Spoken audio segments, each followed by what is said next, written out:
ورحمۃ اللہ تعالی وبرکاتہ۔ محترم سامعین کرام، کیسے ہیں آپ؟ ٹھیک ہے؟ میں امید کرتا ہوں آپ بالکل خیر و عافیت کے ساتھ ہوں گے۔ میں بھی آپ کے سامنے الحمدللہ بالکل خیر و عافیت کے ساتھ ہوں۔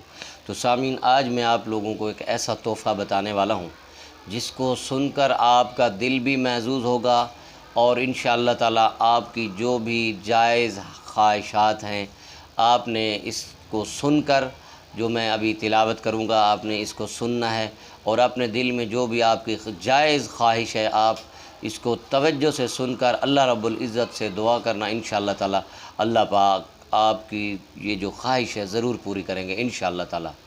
ٹھیک ہے؟ اعوذ باللہ من الشیطان الرجیم، بسم اللہ الرحمن الرحیم۔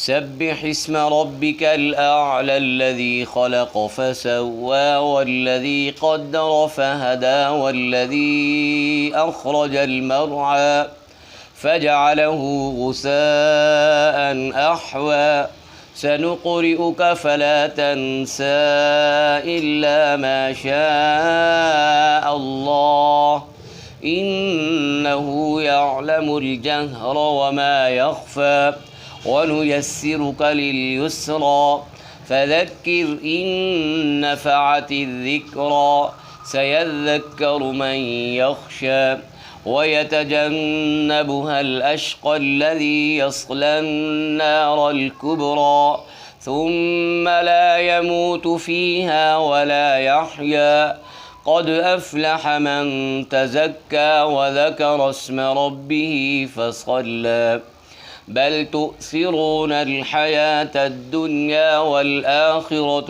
خير وأبقى إن هذا لفي الصحف الأولى صحف إبراهيم وموسى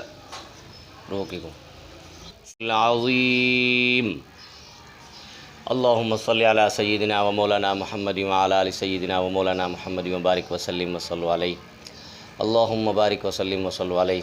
یا اللہ، جو قرآن پاک پڑھا ہے، یا اللہ اس کے صدقے جتنے بھی میرے سامعین ہیں، ناظرین ہیں، قارئین ہیں، جو اس کی یا اللہ جو بھی ان کی جائز خواہشات ہیں، جو بھی ان کی یا اللہ جو بھی پریشانی ہیں، یا اللہ اپنے حبیب صلی اللہ علیہ وسلم کے صدقے ان کی پریشانیاں دور فرما، اور جو گھریلو پریشانی یا اللہ وہ بھی دور فرما، معاشی پریشانیاں یا اللہ، کسی کو کاروبار کی پریشانی ہے، کسی کو رشتے کی پریشانی ہے، یا اللہ ان کی پریشانیوں کو دور فرما۔ یا اللہ ہمارے ادارے اقرا جنت الاطفال کو دن دگنی رات چگنی ترقی عطا فرما۔ اللہم صلی علی محمد وعلی آل محمد کما صلیت علی ابراہیم وعلی آل ابراہیم انک حمید مجید۔ اللہم بارک علی محمد وعلی آل محمد کما بارکت علی ابراہیم وعلی آل ابراہیم انک حمید مجید۔ لا الہ الا اللہ۔